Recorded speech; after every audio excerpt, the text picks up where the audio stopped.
अजित पवारांशी संबंधित जरंडेश्वर कारखान्यांमुळे नागरिकांचं आरोग्य धोक्यात। जरंडेश्वर कारखान्याच्या पाण्यामुळे तिळगंगा प्रदूषित। दुर्गंधीयुक्त पाण्यामुळे कुमठे, आसरे, कोरेगावकर हैराण।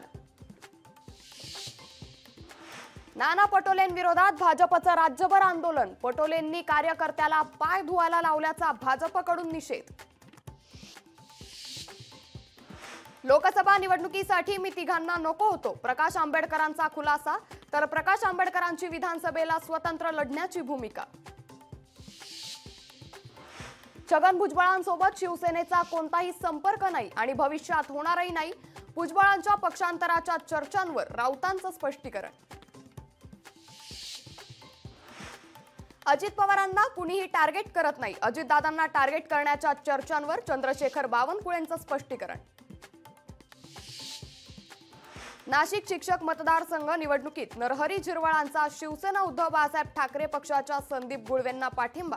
झिरवाळांच्या कार्यकर्त्यांना गुळवेंचं काम करण्याच्या सूचना। विधानसभा निवडणुकीच्या पार्श्वभूमीवर भाजपमध्ये बैठकांचं सत्र। मुंबईत शुक्रवारी महाराष्ट्र भाजप कोअर कमिटीची बैठक।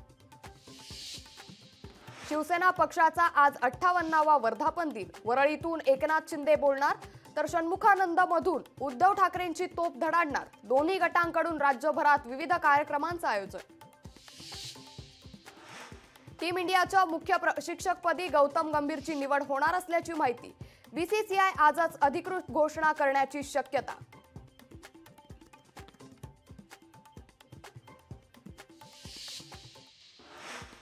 केंद्रीय मंत्रिमंडळाची पंतप्रधान नरेंद्र मोदींच्या निवासस्थानी होणार बैठक। बैठकीत विविध पिकांच्या हमीभावाबाबत चर्चा होणार।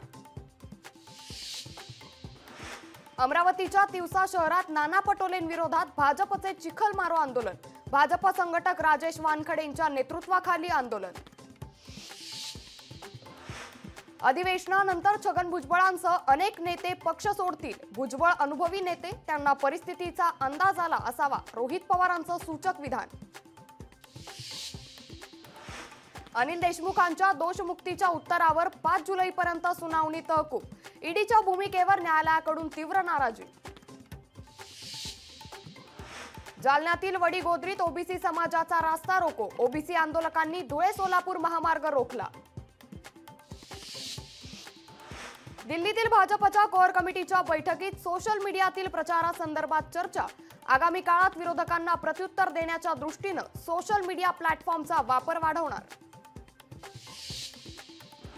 ओबीसी नेते लक्ष्मण हाकेंच्या उपोषणाला वाढता पाठिंबा। बीडच्या केज तालुक्यात 200 गाड्यांचा ताफा वडीगोद्रीकडे रवाना।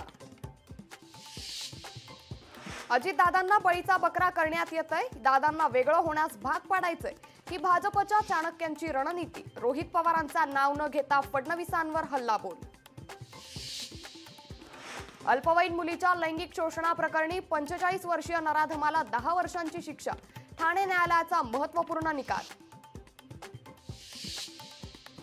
विनायक राऊतांची नारायण राणेंवर कारवाईची मागणी। नारायण राणे भ्रष्ट मार्गाने निवडून आल्याचा विनायक राऊतांचा आरोप। मराठा ओबीसी आरक्षणाच्या वादात बच्चू कडूंची उडी। भुजबळ आणि जरांगेंनी एकत्रितपणे लढा उभारावा, बच्चू कडूंचं विधान। पंतप्रधान नरेंद्र मोदींच्या हस्ते बिहारमधील नालंदा विद्यापीठाच्या नवीन कॅम्पसचं होणार उद्घाटन। नवीन परिसर हा नालंदा विद्यापीठाच्या प्राचीन अवशेषांजवळचा। जालन्यातल्या अंबडमध्ये ओबीसी समाजाकडून दुचाकी रॅलीचं आयोजन। ओबीसी उपोषणकर्ते लक्ष्मण हाकेंच्या उपोषणाच्या समर्थनार्थ दुचाकी रॅलीचं आयोजन। प्रकाश आंबेडकरांची लक्ष्मण हाकेंसोबत फोनवर चर्चा। वडीगोद्रीतील उपोषणस्थळी जाऊन घेणार हाकेंची भेट। वरळीत भाजप युवा मोर्चाचं नाना पटोलेंविरोधात आंदोलन। आदित्य ठाकरेंच्या वरळीत भाजपचं आंदोलन। लोकशाही मराठी ऐका, पहा, जागरूक रहा।